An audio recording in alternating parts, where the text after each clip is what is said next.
Assalamualaikum warahmatullahi wabarakatuh. Apa kabar semuanya? Kita ketemu lagi pada mata kuliah komunikasi bisnis pada subbab terkait tentang presentasi bisnis tahap kedua. Sebelumnya mungkin kita sudah bahas ya tentang presentasi bisnis bagian pertama. Perkenalkan sebelumnya, nama saya Yeni Cahyani SEMM. Pada hari ini kita akan melanjutkan kembali materi tentang presentasi bisnis.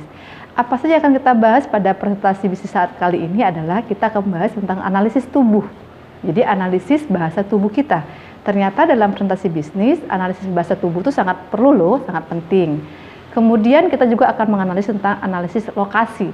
Lokasi mana saja yang perlu kita pahami agar nanti presentasi kita itu bisa tepat sasaran, tidak berdasarkan kondisi yang kita mau. Terakhir kita akan membahas tentang bagaimana praktek dalam presentasi.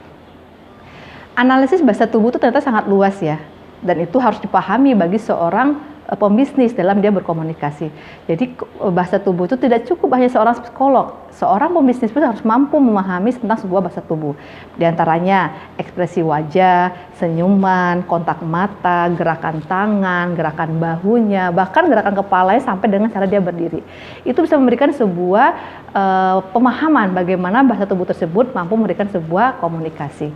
Nah, bagaimana kaitan dengan analisis lokasi? Pada saat kita menganalisis sebuah lokasi presentasi, kita harus pastikan lokasi tersebut apakah ruangan tertutup, apakah ruangan terbuka. Kemudian kita lihat juga apakah di ruangan tersebut menggunakan semua alat teknologi atau alat peraga atau tidak.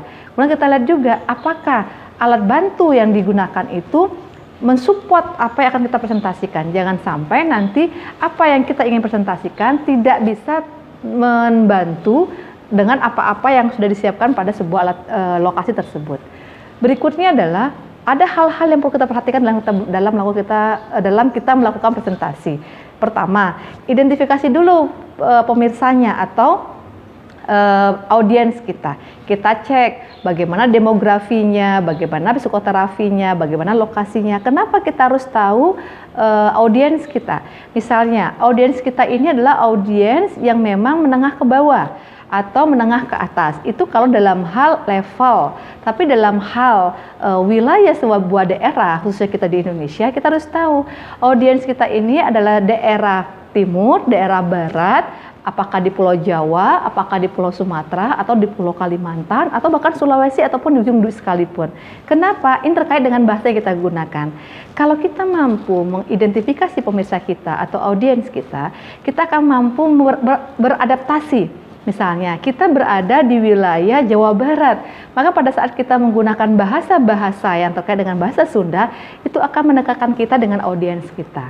Itu yang pertama. Yang kedua adalah tulislah teks presentasi itu secara rapi, sehingga kita bisa melihat apa yang harus kita tulis. Apakah bentuknya deskripsi, apakah bentuknya narasi, apakah bentuknya argumentasi. Sehingga teks yang kita buat itu, kita pastikan presentasi kita ini dalam rangka untuk membuat sebuah presentasi atau argumentasi. Kalau sebuah argumentasi, berarti kita harus menyiapkan beberapa fakta-fakta, data-data yang terkait dengan presentasi kita. Tapi kalau presentasi kita itu terkait dengan deskripsi, berarti kita harus menggambarkan dengan gamblang, jelas, terinci apa-apa yang harus kita presentasikan. Atau bentuknya adalah argumentasi. Jadi argumentasi, narasi, bahkan deskripsi sekalipun itu harus teks yang kita pilih sesuai dengan tadi kegiatan presentasi kita. Kemudian yang keempat, kita bikin sebuah ringkasan. Jadi ringkasan presentasi kita itu harus jelas. Apakah ringkasan tersebut sudah memenuhi yang ingin kita sampaikan atau tidak. Jadi tidak usah terlalu bertele-tele, tapi cukup pada poin-poin utama yang memang ingin kita tekankan atau ingin kita sampaikan kepada audiens kita. Terakhir, tulislah ringkasan tadi dalam ukuran kertas yang kecil, sehingga kita mudah untuk melihatnya, kita juga mudah untuk mempraktekannya, bahkan kita juga bisa memahami apa-apa yang perlu kita presentasikan.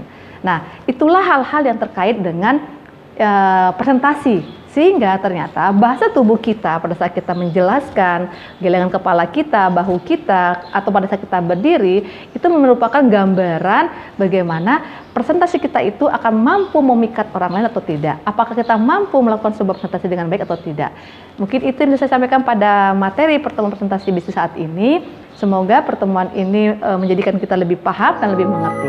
Terima kasih. Assalamualaikum warahmatullahi wabarakatuh.